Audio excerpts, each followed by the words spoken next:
महाराष्ट्रामध्ये पुन्हा एकदा नव्याने पूररेषेचं सर्वेक्षण करण्याची माहिती आपल्या सगळ्यांसमोर येत आहे. आणि हे जो सर्वे असणार आहे तो एक महत्त्वाचा गणला जातो, कारण की बऱ्याच वर्षांपासून हा सर्वे झालेला नव्हत्याची आपल्याला माहिती मिळते. आणि त्याच्यामुळे अनेक वर्ष हे जे पूररेषा जे आहेत म्हणजे रेड आणि ब्लू याच्या भीतीमुळे किंवा याच्या परिणामामुळे आतापर्यंत नदीकाठचे किंवा जे फ्लड प्रोन एरिया जे आहेत आजूबाजूचे त्याच्या बरेचसे प्रोजेक्ट्स म्हणजे आपल्याला मिळालेल्या माहितीनुसार 1000पेक्षा जास्त प्रोजेक्ट्स जे आहेत ते या भीतीमुळे आतापर्यंत अडकून होते. आणि आता अशी अपेक्षा ते व्यक्त केली जात आहे की लवकरात लवकर या पूर रेषांचे जे नवीन सर्वेक्षण जे आहे ते लवकरात लवकर व्हावं, जेणेकरून जे अडकलेले प्रोजेक्ट्स आतापर्यंत अडकून होते त्यांना लवकरात लवकर सद्गती मिळो अशी देखील अपेक्षा व्यक्त करण्यात येत आहे.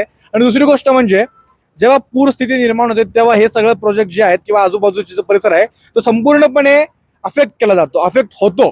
आणि आता या पूररेषेमुळे आता हे जे सर्वेक्षण होणार आहे त्याच्या माध्यमातून विविध गोष्टी आपल्याला उलगडणार आहेत. आणि हे सर्वेक्षण कशा प्रकारे होणार आहे तर तांत्रिक पद्धतीने, सायंटिफिक पद्धतीने सगळ्या गोष्टी यांचं मोजून मापून व्यवस्थितपणे ड्रोनचा यूज करून आणि विविध टेक्निकल गोष्टींचा यूज करून इथे सर्वे केला जाणार आहे.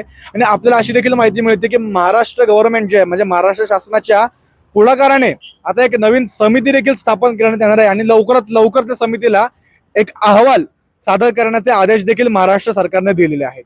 आता बघायचं हे आहे की नवीन पूररेषेमुळे आतापर्यंत अडकून राहिलेल्या बांधकामाला कशा पद्धतीने सद्गती मिळते किंवा मिळतीये की नाही मिळतीये, का तसेच ते बांधकाम आतापर्यंत जसे थांबून होते तसे थांबून राहणार आहेत का नाही. तर या गोष्टीवरती तुम्हाला देखील काय वाटतं आम्हाला कमेंट्सच्या माध्यमातून सांगायला विसरू नका. आणि पाहत राहा न्यूज डॉट्स. मी अंशुकाश.